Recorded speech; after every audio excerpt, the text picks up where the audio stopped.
नमस्कार आणि शुभ दुपार. बघू शकता मित्रांनो, पूर्वी आपलं बोगणं म्हणा, डेगची म्हणा, काळं होऊ नये म्हणून चुलीवर असं हे जे की आपल्या वावरातली माती म्हणा, कुठली माती अशी ओली करून असं लाईत होते, जेणेकरून बोगणं आपलं काळं होऊ नये म्हणून आता मी प्रोसिजर बघा. आता आमच्या शेतामध्ये आम्ही लिंबाच्या झाडाच्या सावलीखाली आज स्वतः खिचडी बनवणार आहे. त्याच्यामुळे बघा मी स्पेशल खास अडाणी ग्रुपच्या कंपनीतर्फे आलेला आहे खिचडी बनवायला. जरा पोट पाठीमागे गेलेला आहे. तर बघा आता ते छानपैकी सारवलेलं आहे त्याच्यासाठी की काळं होणार नाही बोगणं, आणि जी काही जाळाचं काळा धुरा असते ते ह्याच्यावर बसते, म्हणून हे मी आता मातीचा लेप लावलेला आहे बघा छान प्रकारे. तर बघा मित्रांनो, ही अंबारी आहे, ही घरगुती लसूण वाटून आणलेलं आहे.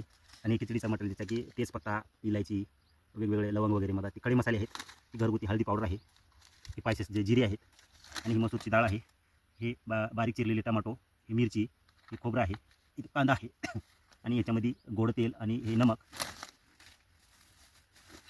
आणि 60 रुपये किलोवाले तांदूळ आहेत. आणि आता भोगणे व्यवस्थित आम्ही स्वच्छ लेप वगैरे लावून घेतलेला आहे. आणि देशी जुगाड जे की वावरातल्या वावरातच आम्ही चूल बनवलेली आहे, आता पेटलेलं दाखवतो तुम्हाला.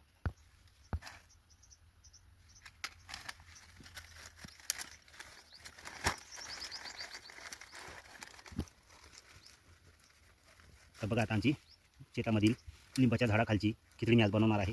खास मला इन्व्हाइट केलेलं आहे अडाणी ग्रुपकडून. मी आचारी म्हणून, भारतीय ग्रामीण शेतामधील आचारी म्हणून मी आज इथे आलेला आहे. तर तुम्हाला मी खिचडी बनवलेली दाखवणार आहे. जाळाचं जरा